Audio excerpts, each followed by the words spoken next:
Olá, IPCA! Hoje é quinta-feira, dia 8 de março de 2012. Estamos no nosso 25º dia de Maratona Bíblica. A nossa leitura será nos capítulos 7 e 8 de Lucas. Repare nessa leitura que Lucas traz para nós uma revisão, uma retomada dos principais ensinos que havia trazido até este momento. Começando com a questão da nossa pequenez e da autoridade de Jesus. Um centurião tinha um jovem que muito estimava e estava à beira da morte. E os anciãos dos judeus vão até Jesus dizendo que aquele homem merecia o cuidado de Jesus porque era amigo do povo e havia edificado a sinagoga. No entanto, o próprio centurião manda servos a Jesus, dizendo-lhe que não é digno de que Jesus viesse até a sua casa, mas que reconhecia a autoridade de Jesus, que com apenas uma palavra poderia fazer com que aquele servo voltasse a ficar são. Jesus admirou-se da postura deste centurião e afirmou que não havia encontrado em Israel uma fé como aquela. Depois, Jesus cura o filho de uma viúva, Jesus ressuscita o filho de uma viúva da cidade de Naim.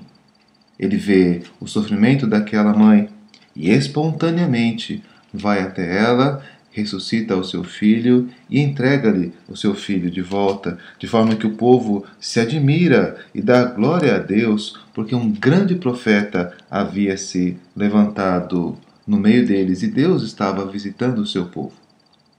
No entanto, estas ocorrências despertam a preocupação de João Batista, que envia dois dos seus discípulos para perguntar se Jesus era de fato aquele que haveria de vir ou deveriam esperar outro. A questão de João Batista era que Jesus não realizava o julgamento, o juízo que o próprio João havia proclamado. Antes, tinha atos de misericórdia e de perdão para com os homens, e isso estava confundindo as expectativas daquele profeta. Naquele dia, Jesus fez muitos milagres e disse para aqueles discípulos que respondessem a João, contando aquilo que estavam vendo e ouvindo. Os cegos viam, os coxos andavam, os leprosos eram purificados, os surdos ouviam, os mortos eram ressuscitados e aos pobres estava sendo anunciado o Evangelho. Algo semelhante àquilo que Jesus já havia afirmado na sinagoga de Nazaré sobre o seu ministério com base no livro de Isaías.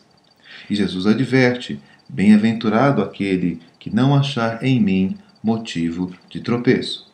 João, assim como o povo de Israel, e cada um de nós está sendo desafiado a encontrar em Jesus o seu Redentor, e não apenas as nossas próprias expectativas e as nossas próprias previsões do que ele há de fazer.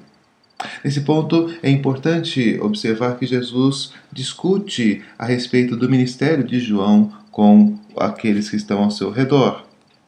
Ele era, de fato, um profeta.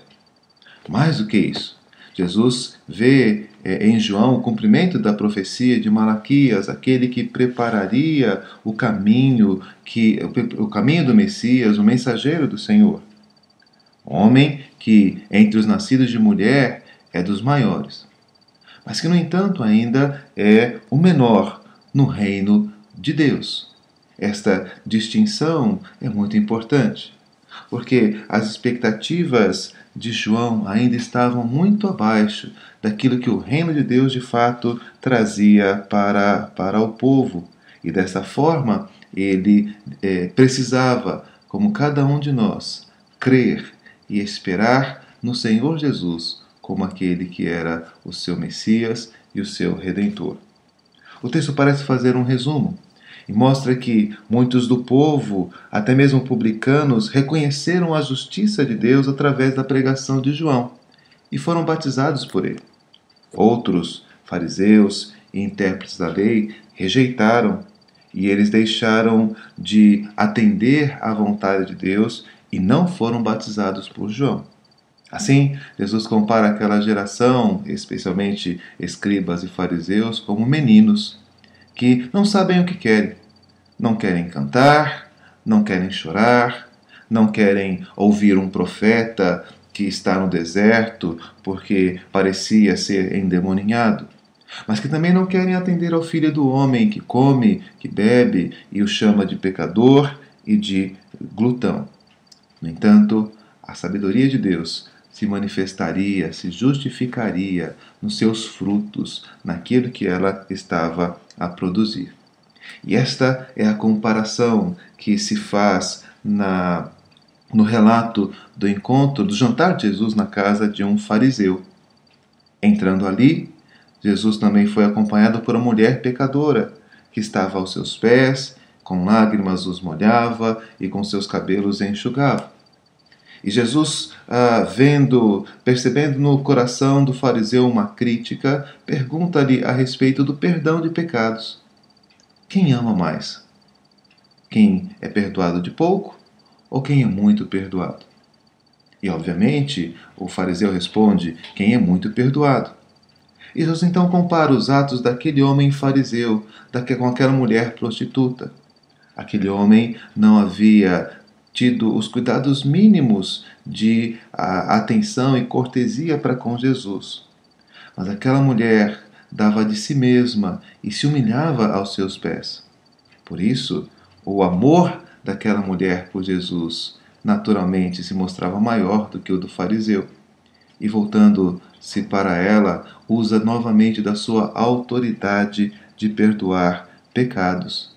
E perdoa aquela mulher, de tal forma a despertar novamente a ira e o questionamento daqueles que estavam à mesa.